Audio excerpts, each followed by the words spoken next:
বাদল পাল, প্রদীপ পাল, আর আমার কাছে আছে এক গট গরুর পাল। আর জিও নিয়ে গান বাই করলো বাদল পাল। আর তোমরা লাইক কমেন্ট সাবস্ক্রাইব করো, তারপরে নিয়ে আসবো আমি ছাগল পাল। তো এখানে আমি ভিডিওটা শুরু করছি, এই শায়রি দিয়ে শুরু করে দিলি। তো রিচার্জের দাম বাড়লো কিসের জন্য? আম্বানি। তো এই নিয়ে হলো আজকে টপিক। তো আজকে সে একটা গান হবে মুকেশ আম্বানি নিয়ে। আর এখন রিচার্জের 250 টাকার রিচার্জটা এখন 300 টাকা করে দিল। তাহলে মানুষকে আর ফোন ইউজ করতে দিবে নাই। প্রথমে কি করলো? প্রথমে ফ্রি ডাটা দিয়ে দিল, সঙ্গে সঙ্গে ফ্রি কল। ইয়ার পরে মানুষ সে বুঝিয়ে নিয়ে নিল জিও। ইয়ার পরে এমন করবে বলে কেউ জানা ছিল নাই। তো ওই এমবিডিয়া মানে ডাটাটা হলে জাল। এই নিয়ে বাদল পাল একটা গান বাই করেছে। এই গানটা আমি আজ তোমাদেরকে গায়ে শোনাবো, আর কিছু কিছু ভিডিও ভালো হবে। ঠিক আছে।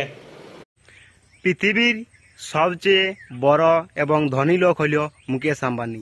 আমরা কিন্তু তাও মানিয়েছিলি যে মুকেশ আম্বানি সবচেয়ে পৃথিবীর বড় লোক, কিন্তু এটা শুনি নাই যে আপনারা যে ল্যাট্রিন ব্যবহার করেন সেটাও সোনার।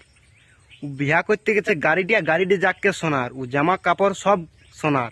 এইটা কিন্তু আমি জীবনে দেখেছিলি না। এই জিনিসগুলা কিছু কিছু দেখা হইলো।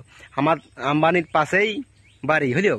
তো ব্যাপার আছে এই জন্য আমি তো তো আম্বানিকে আমি কোনোদিনও দেখতে পাইনি, কারণ ওনাকে দেখার মতন আমার যোগ্যতা নাই।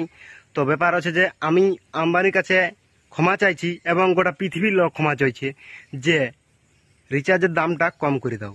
আমি পায়ে পড়ে ক্ষমা চাইছি, রিচার্জের দামটা কম করে দাও। আর যদি না করো রিচার্জের দাম, তাহলে আমি কোনো গাছ থেকে সুইসাইড করে তোমরা ঝাড়িয়ে শেয়ার করো ভিডিওটা, যেমন মুকেশ আম্বানি এই ভিডিওটা দেখতে পাই। তাইলেই কিন্তু রিচার্জের দাম কমান দিবে।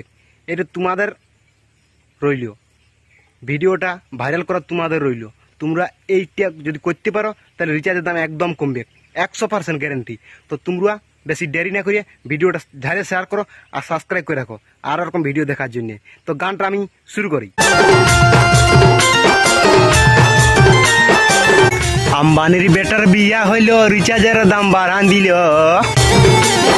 আম্বানির বেটার বিয়া হইল, রিচার্জের দাম বাড়ান দিল। আর গরিবের রক্ত চুষে খাইল, ও দাদা হে মোবাইল গলায় ধরি হইল।